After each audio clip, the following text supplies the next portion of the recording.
So the two talks by Peter Jones and myself are basically intended to describe two aspects of analysis that we have been struggling with. The state of the art at this point should be viewed as a wilderness before, for example, topology was defined. We don't know what the right definitions are. We don't even know exactly what the problems are, but there are hints that some beautiful series lurk in the background. And those hints are the one I would like to convey. The main point that we will address is the issue of effectiveness in computation. In other words, can we actually compute an analytic expression? Okay, or can we do better than analytic expressions, find new paradigms to describe analytical processes?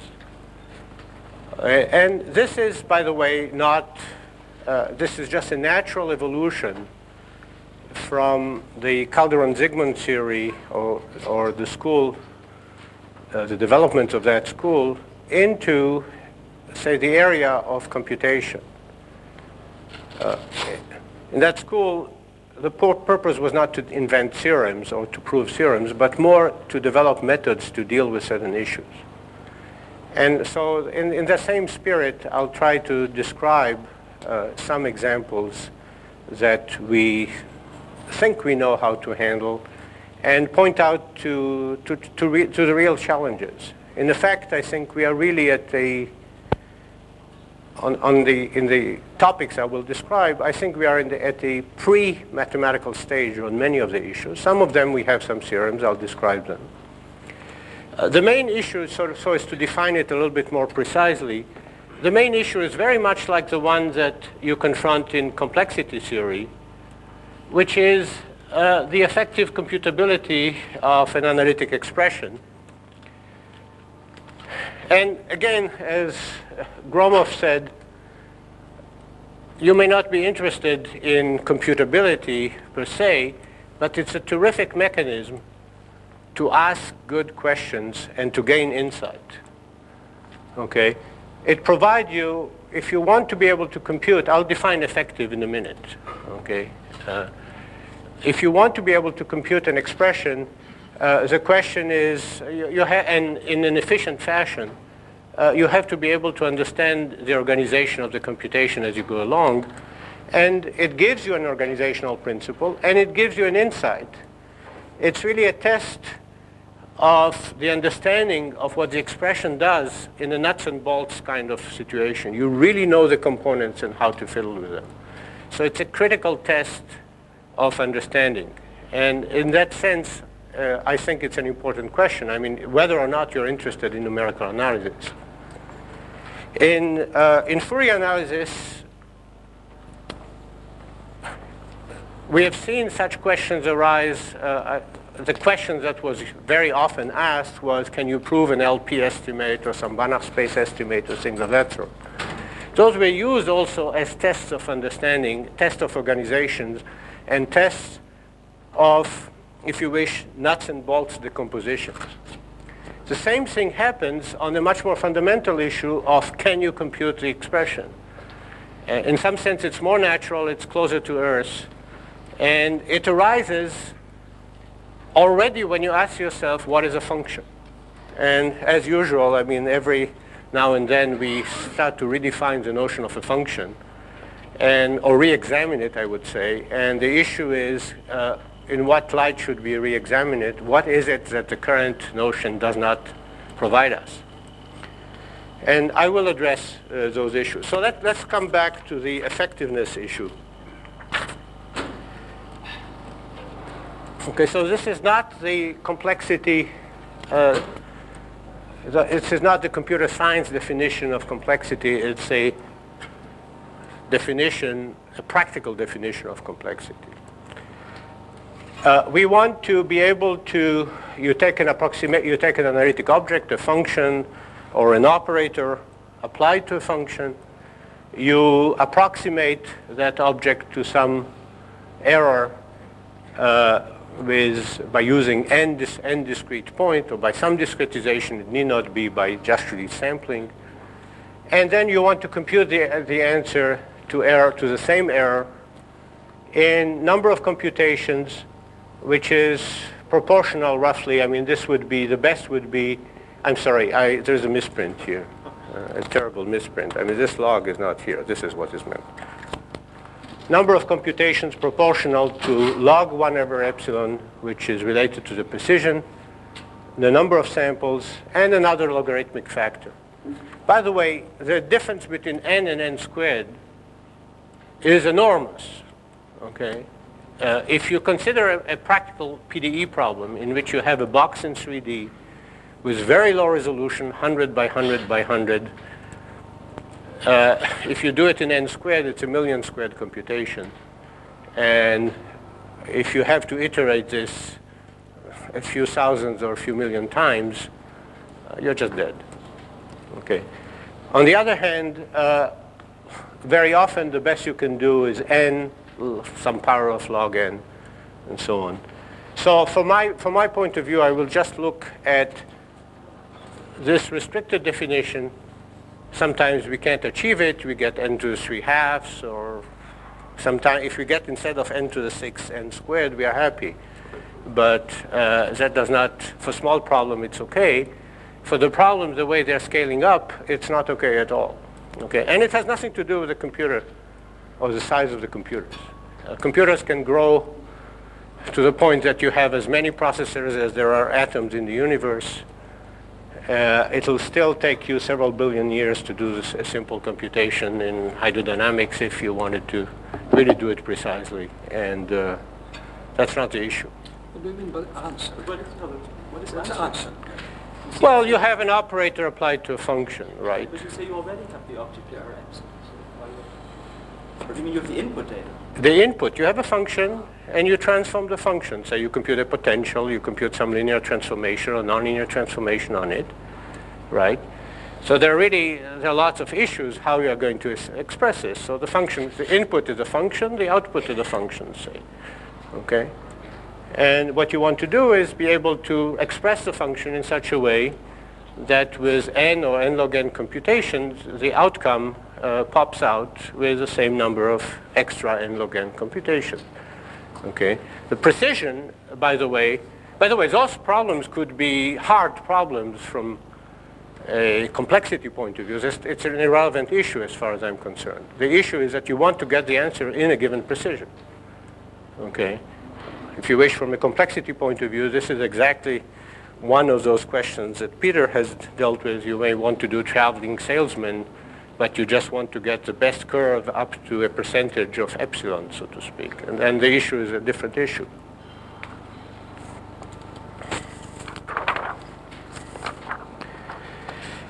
So what problems are we confronting? The first problem is how to transcribe functions, how to describe functions in a useful fashion. So let me now digress a little bit. We are really at a stage, if you wish, on some level that existed before a decimal expansion of numbers existed. And it's in a very serious sense. That is, before, suppose you had a number expressed even in a clumsy Roman notation, okay, and you need to compute its square root, or multiply, or if it's not it could be some other odd Mayan notation or something like that. Even the Greeks, I mean, had a lot of trouble in this kind of computation. The issue from the point of view of automating or describing computation as a sequence of algorithms is that we want to be able to describe the function in a digital notation just in a similar way as we had a number. The advantage of having a digital notation is precisely that it provided the ability to automate simple computations. Okay? You didn't have to have special rules or anything. With functions, there are some procedures of transcribing them which are automatic. Like, for example, take a function and expand it, assume it's a periodic function of period 2 pi, and just expand it in a Fourier series, or expand it in any other sort of orthogonal series. That's fine, except it doesn't respond to the problem, which is to do it efficiently.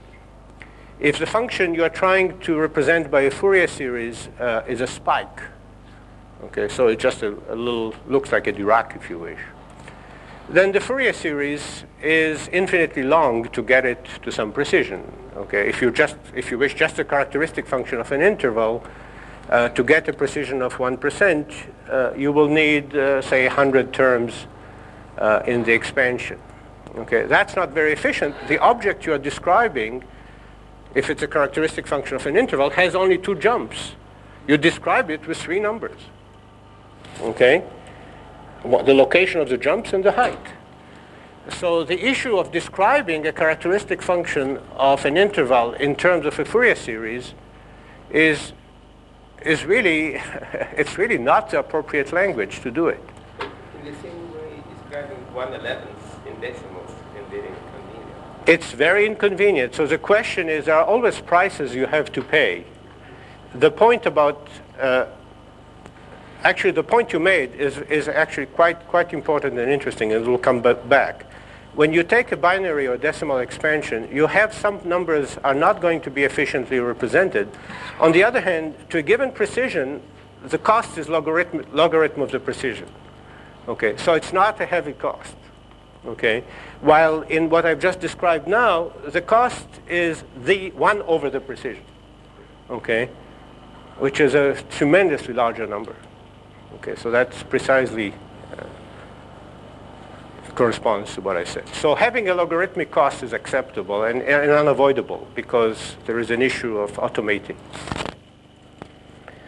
So the real question is, how does one come about describe functions in a way which would give us an efficient representation no matter what? Okay. So a few years back, we thought we had the answer. And the answer was, well, let's follow the paradigm of the musician. The musician describes a piece of music, not by developing it in a Fourier series, but by writing the musical score. Okay. Now, the musical score is much more subtle in some ways, because it tells you that at certain instants, a certain note is being played. A note is just a waveform, or if you wish, a cosine times some sort of amplitude. And that particular note has a certain pitch and a certain amplitude, assuming you're playing a single instrument. Okay? And you write down on the score sheet that that note is present.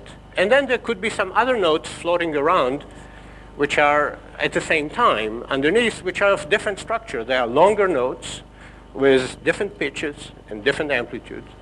And so the musical score description of a piece of sound is one in which you have several notes floating on top of each other and transcribed.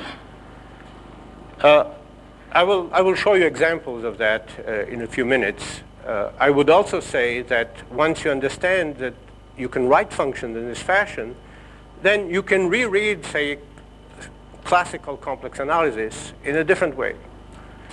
So not only am I doing applied mathematics, but I will provide some insight into 100 years old classical function theory, so to speak.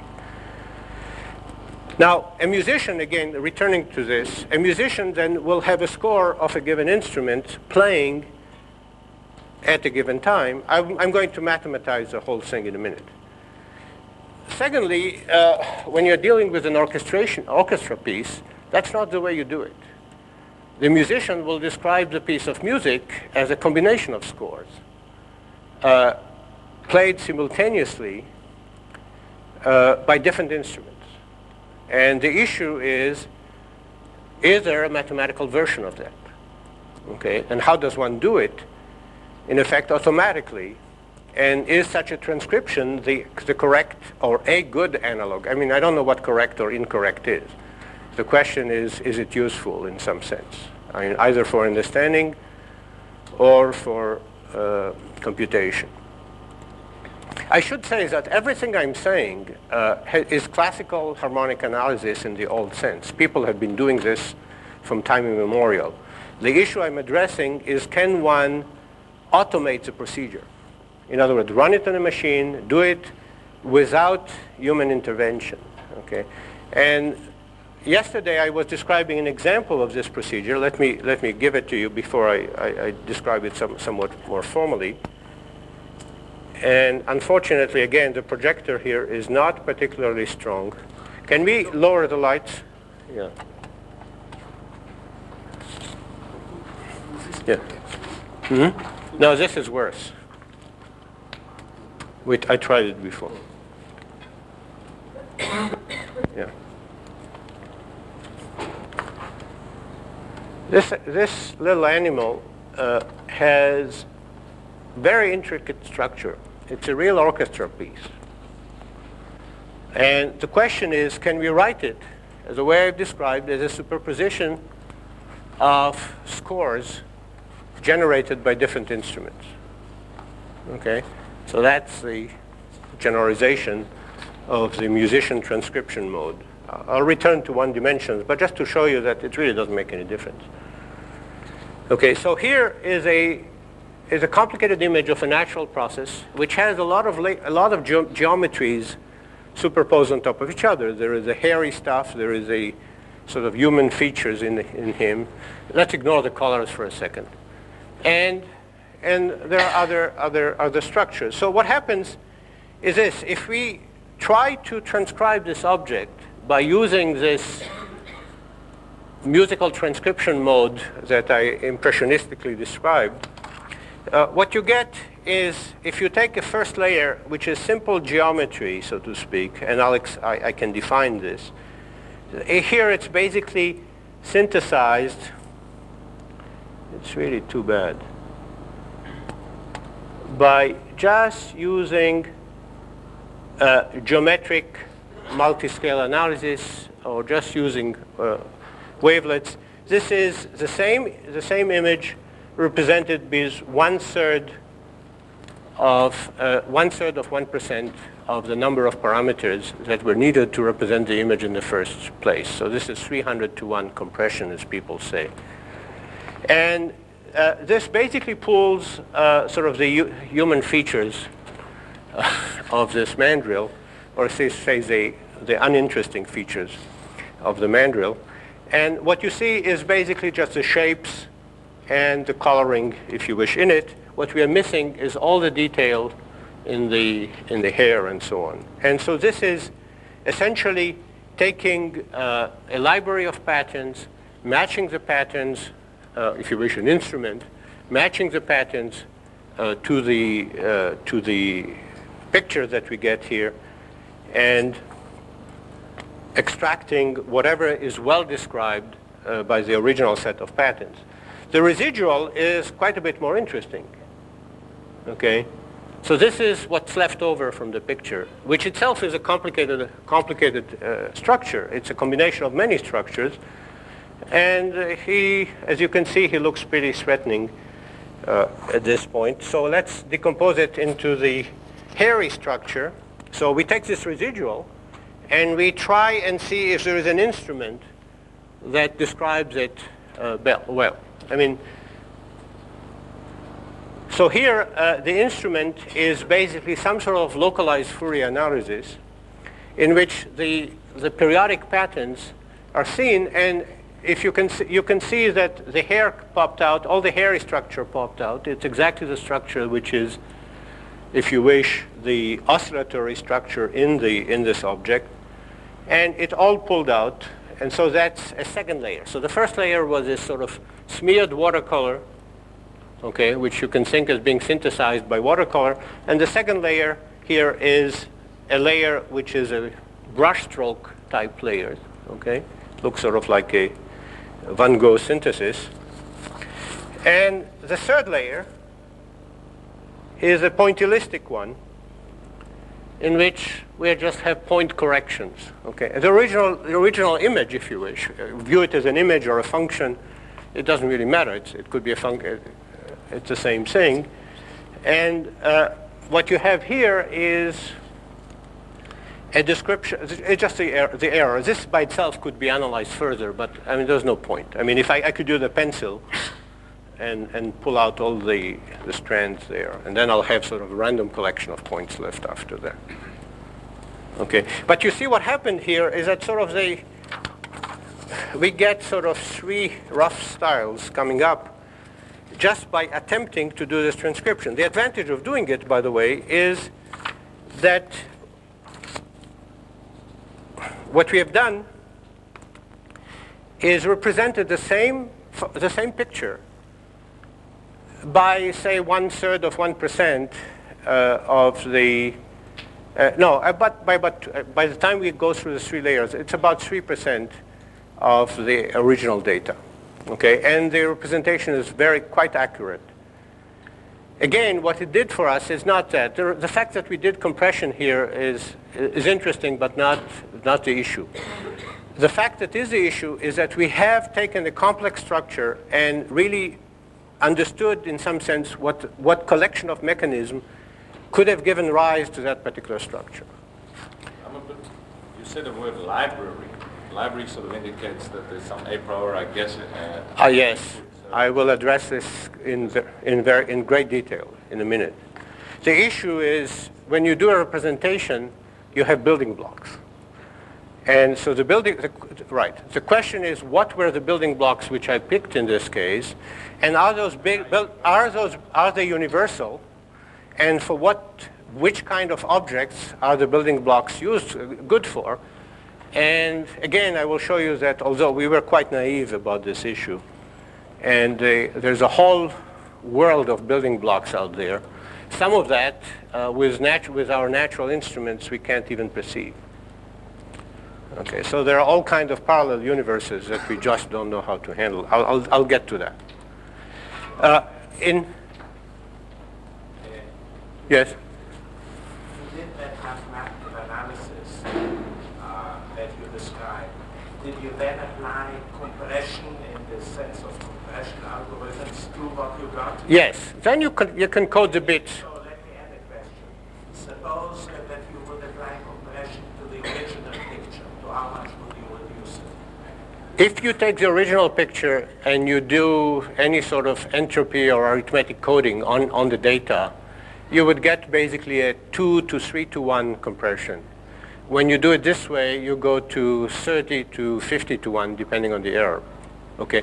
There is a difference, though. When you do arithmetic coding or entropy coding, you keep all the bits. Here, I'm allowing myself to throw precision away.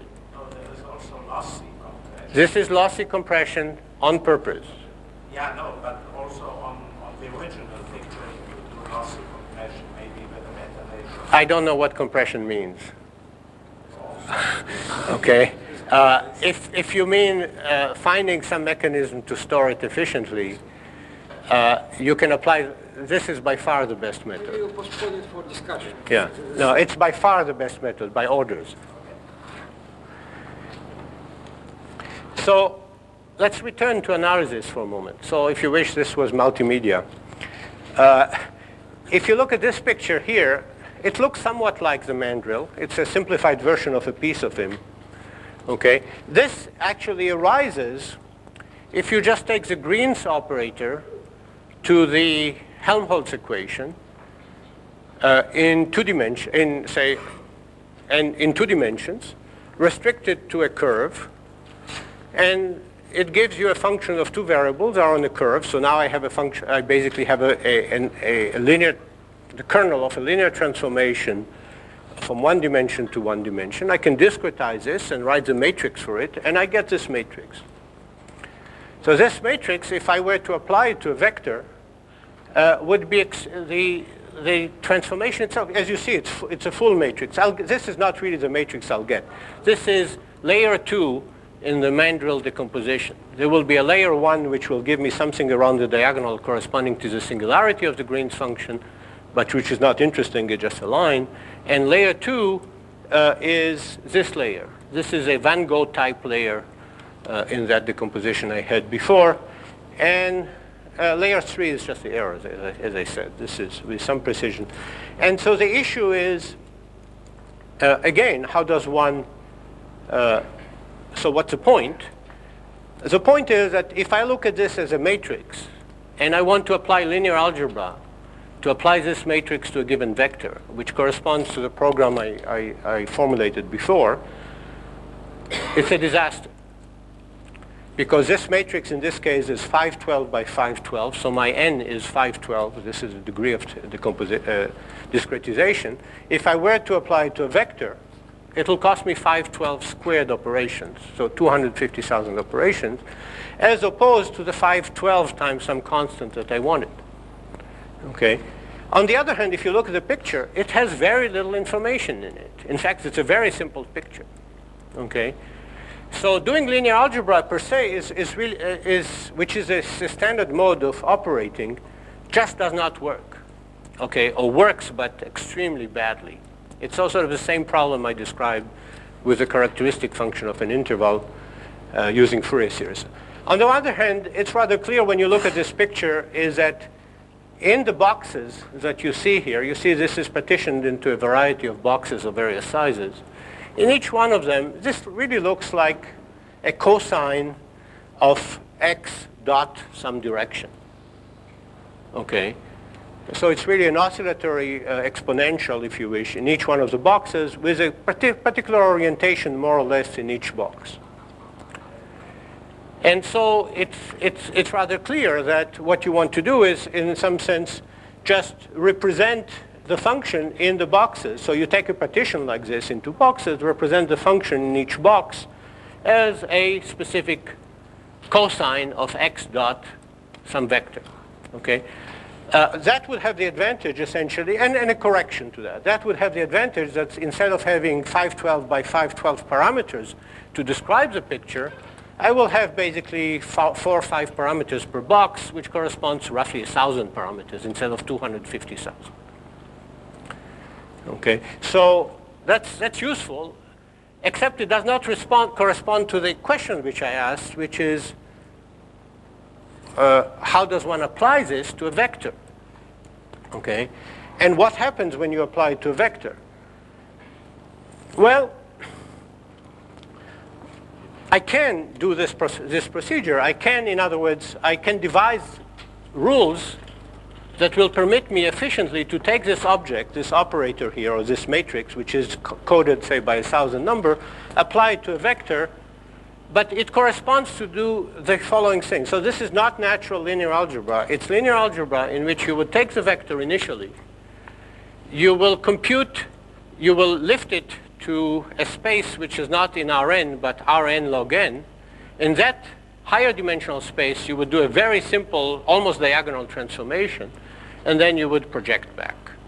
And so this kind of computation will cost you exactly n log n. So in other words, what you've done is taken this thing and unraveled it structurally into a much higher dimensional space in order to actually make it more efficient in computation. This is what this decomposition comes in. The transcription mode, by the way, is also on the board here. It's extremely simple. I could start out, look at this quad tree, as people say, or dyadic decomposition of the whole square. And I could take, for example, I can ask myself the following. Say, I look at those 4 little squares, and I can represent this object here, this function here, in terms of 4 local trigonometric expansions.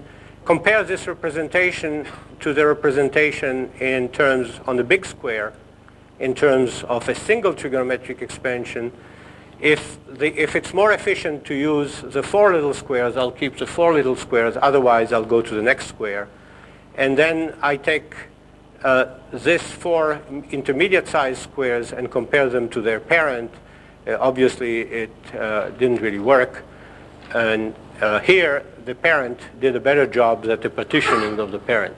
So it's very easy to build computational schemes which are extremely fast, which will take an image like this, partition it automatically into segments just by the criteria of how well you can approximate the object in those segments. And this will give you a rudimentary analysis of the picture. I will explain, if I have the time, how this really analyzes the picture. In the case of the Helmholtz situation, What would happen if you start not with this picture, but with Fourier transform of the picture? For example, do Fourier transform of Feynman field of Right. 512, and just start to apply your algorithm. Right. Do Fourier transform of the picture. Right. Will this come? It will- come to the result? it will be a comparable result. It will be essentially the same result. This is all the theory I'm describing is by definition self-dual. Okay, it doesn't really matter whether you work in Fourier space. You're constantly switching back and forth between Fourier space and original space, but at different scales of the image. Okay, so this is basically local Fourier expansion, which is a self-dual thing. Think of a Gaussian times an exponential. Its Fourier transform is the same. And that's what the kind of basic objects we are using. Okay, the issue is how do you adjust the object to the geometry that you're dealing with. This, by the way, relates to basically the dynamical system of the billiard on a curve, on a table which has a boundary which is a curve, if you wish, and this is sort of the geometric optic version of that. Okay, so how do you understand the geometry automatically is a good question, and the various circles that you get and so on represent interactions and beam forming and curvatures and so on. This is all, each one has a meaning. It'll take many hours to go through it, but that's not the issue. The issue is that dealing with a picture in the first place and dealing with the understanding the operator that is underlying this picture here are very similar procedures, and the issue is how does one do this transcription. So I'm essentially, this is the transcription thing. There are lots of, in terms of transcriptions, there are lots of issues.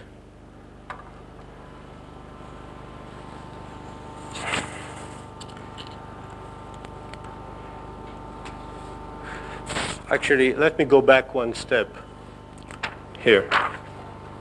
What I've described is a relatively mildly complicated object. The question is, how do you transcribe, or how do you describe, if you wish, the kind of measurements or physical measurements you would get when you look at turbulent flows, or when you measure any sort of mechanical, physical, vibrational effects. Usually what you measure is extremely complicated. You have thousands or millions of parameters involved. If you're dealing with a turbulent flow, you're basically immediately out of this universe in terms of computational capability. And it's not clear that you're really doing the right thing. What is indicated in what I've described is that you have various orthogonal bases that you can use. You can sort of rotate whole collections of orthogonal bases in space to fit an image. When I described the mandrill, I said, well, I take the mandrill and I described it in 3 different orthogonal bases. There's 3 structures in it. Each one of them is described in that particular basis.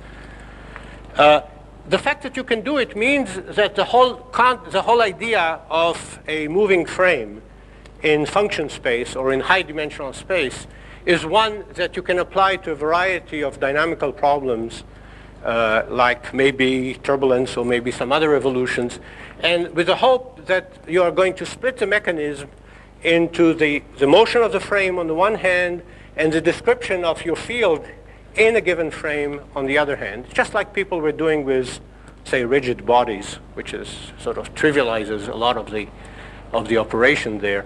Here, what we are providing initially is some way of describing moving frames. I've seen some numerical experiments to that extent, and they looked very impressive, and I thought that this was complete bullshit.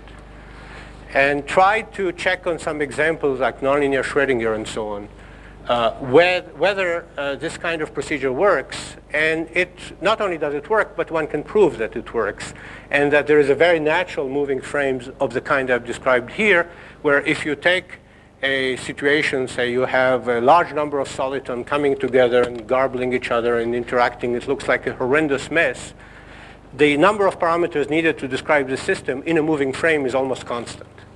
When you say moving, it depends just on the time. On the time, right. So for each time step, you have a different representation. Right, right. For each time space, you have a different representation of the data. Okay? And that's, the issue is which representation you pick, but just picking the most efficient one in terms of description of the data that you're dealing with has a property that the description length of the data is almost constant in time as you go along. Then you have to describe the frame. That's another story. Okay, but it's not so hard in some examples. But this means something, this flag of subspace, which is invariant. It means some property of the structure.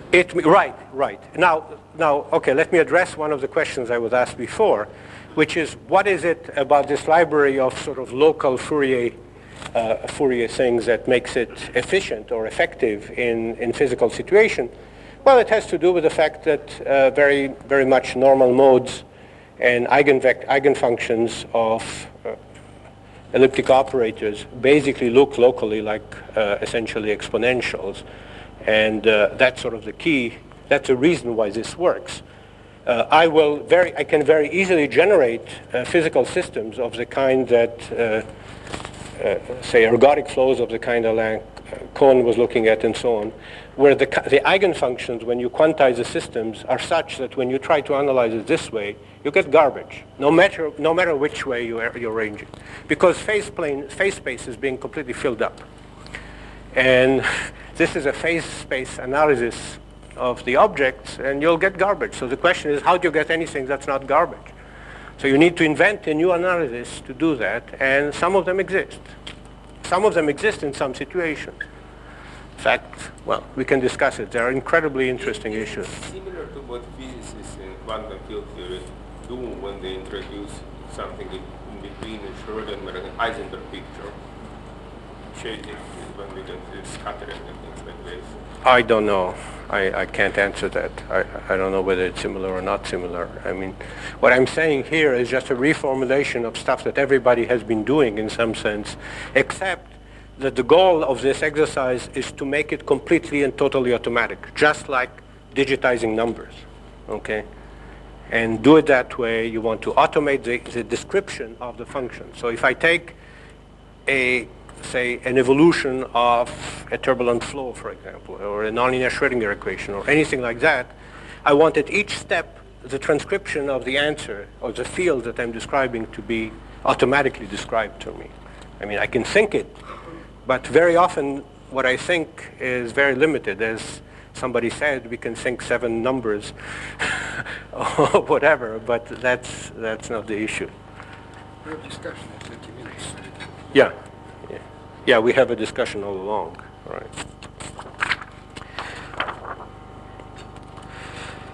So let me switch gears for a moment, going from transcription to the next stage, which is the issue that this is actually very vexing and unpleasant. Every doctor and every physicist or every scientist, when they try to describe, look at some natural function, whether it's a doctor trying to do a diagnostic, and he has your blood pressure, sugar content, body weight, and maybe 5 or 6 or 7 other parameters, needs to be able to infer from this collection of parameters something about the state of your health, okay? Whether you're a doctor or you are just doing any physical, complicated physical system, you're going to have to deal with functions, say, of more than 10 parameters, okay? The question is, what do we know about such functions? And the answer is 0. In other words, when I say no, I mean in terms of effective description of those functions, or computation of those functions. What I'm trying to say is this. If I take a function of 10 variables and you look up such a function and what you might want to do with such a function, expand it in a Fourier series, or expand it in any sort of series for that matter, And the function, you know, is relatively decent, maybe has a few derivatives, the derivatives are bounded and so on. And you ask yourself, how many terms would I need to get an approximation to order epsilon? Well, if the function only has one derivative, you will not do any better than taking 1 over epsilon to the dimension. If the dimension is higher than 10, okay, and your precision is 1/2, you already have 1,000 terms for nothing. Basically, you haven't gained anything. Okay. If you, just to shock you even further, if you ask yourself, what good is a Taylor polynomial? Well, x to the power 20 is a function which is 0, 1, and infinity. That's the only values it takes. Okay. So, I mean, we are sort of being in a fantasy world, thinking that, say, the Weierstrass approximation theorem is useful for something. I mean, the fact that polynomials approximate everything is a very useful and important fact. I mean, you may have a function having 1,000 parameters on it, and you can approximate it by a polynomial of degree 1,000, but it better be an orthogonal set of polynomials. The Taylor expansion is pure trash as far as this is concerned. Okay, it just doesn't do anything. Well, the reason is that multiplying a lot of small numbers gives you something exponentially small. If you are in higher dimension, dimension 10, and you ask yourself, I want to approximate a function by a polynomial, well, most of the products are going to be 0. Okay, so the function of higher dimension is really going to be a sum of a lot of functions of low dimensions, like short products of x1, x2, x3, or x3, x5, or things of that sort. And we have no clue about which functions in dimension 10, I'm not even going to dimension 250,000 that I described a minute ago, which functions actually can be effectively used or computed or modeled, for that matter. So it looks hopeless. On the other hand, there are some theorems that are pretty decent, indicating that there might be a subtle theory floating there. And so let me go to describe it. The theorem of Stromberg, which I'm sure was known to other people. That's not the issue. It's essentially an illustration that there is something there, which says that if you have a function from Rn to R, and it doesn't have to be very regular. I mean, it satisfies the nth mixed derivative is bounded. This means any product of function of x1 times functions of x2 up to function of xn, where each one of them has a bounded derivative, will satisfy that condition. Okay. So in such a situation, it's extremely elementary to prove that you can expand such a function as a sum of AR, HR. ARs are numbers. You can expand it to error epsilon. R are dyadic rectangles, that is, rectangles which are product of dyadic intervals, of area exceeding epsilon. And the error is going to be larger than epsilon, is less than epsilon. The number of such rectangles is 1 over epsilon times log 1 over epsilon to the power n minus 1, which is very, very unfortunate, but it's still infinitely better than other procedures which will give you 1 over epsilon to the power n. So for modest dimensions, this is actually a useful theorem. What is h? What is h? H are Haar functions. A Haar function is a function which is equal to plus 1 on the interval 0 1/2, minus 1 on the interval minus 1/2 to 1, and 0 elsewhere. And HR is a tensor product corresponding to the edges of the rectangle. Right. So it's a tensor product. In Rn, it will be the tensor product of the Haar functions rescaled to the dyadic intervals, forming whose product is equal to R. It doesn't matter. One can do much better. It's not so much the issue. The question is, what is the moral of the story? You see, the counting here is by the area of rectangles. So Are in H are some fixed bases? There are some fixed bases. This is actually an orthogonal expansion here. Yes, but the number of terms is surprisingly low, and what they tell us is another surprising fact, which is that the only rectangles that appear there, bear in mind the area of a rectangle is a product of the lengths of the edges and of the sides, right? And if you have a lot of them which are size a half, area is smaller than epsilon. If epsilon is 1/1,000, more than 10 at the time will be below precision. Okay, so we're coming back to the point I made before, that you can, most of the variables are not present in each one of the terms. Okay, if you look at each one of the terms, if they are localized, then there is activity, or there is no activity whatsoever in that particular variable. Okay, so I mean, this is not, there are several aspects of this particular theorem which make it not very useful, except as a guide. One of them is that it's very much dependent on the coordinate system. If I were to take a function like this and rotate it, I destroy the condition. So the challenge here is to be able to identify the coordinate system relative to which such a representation is valid. And even more, you don't expect that a single coordinate system will work. You expect a superposition of coordinate systems, which corresponds again to what I did with the mandrill on some level. Okay, and the question is, how do you find those coordinate systems, and how do you do the localization? That's an issue that Peter is going to address on some level geometrically in the next lecture. So in a way, it's somewhat of an introduction. Let me just illustrate. I'll finish with that, with the following situation. In 2 dimensions, this is actually a useful theorem even in 2 dimensions. Okay, so let's understand this. Everybody can see. Suppose I want to compute the integral of a function.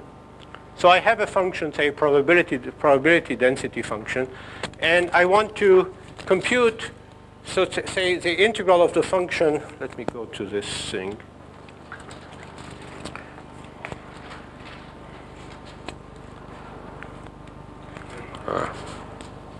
Okay, so I want to compute the integral of a function on this particular square ending at a given point here with precision 1/64. Okay? Then I will need to have a grid which is as fine as this one to get that particular precision. The number of points in this grid is 4,096. On the other hand, the theorem I just formulated tells you that all you need to do is compute the integrals over this collection of rectangles. Okay, and if I know the integral over this collection of rectangles, there are only 448. Okay, before I needed to compute an integral over each one of the little squares. There are 4,000 little squares. Here, I just need to know the integral over each one of the square rectangles here. So they're precisely the rectangles whose area exceeds 1/64, rather than the pointwise situation. So you see already in 2 dimensions, there's a substantial difference. I mean, and it's exponentially growing with the dimension. The ratio is, I mean, you're going from 1/epsilon to the power dimension to 1/epsilon to the power 1 times the logarithmic term of, an exponential logarithmic term in the precision, but for low precision, low dimension, it's okay. Okay, I'm through here. Let me just, one more word. This is just an indication that there might be something to think about. It's a critical issue. I mean, this is sort of baby analysis of the simplest kind. I mean, how do you represent a function? 10 parameters is not a lot. The challenge of how to deal with 250,000 or 1,000,000 is another challenge, and maybe next century or maybe earlier. I don't know. Okay, thank you. Is there any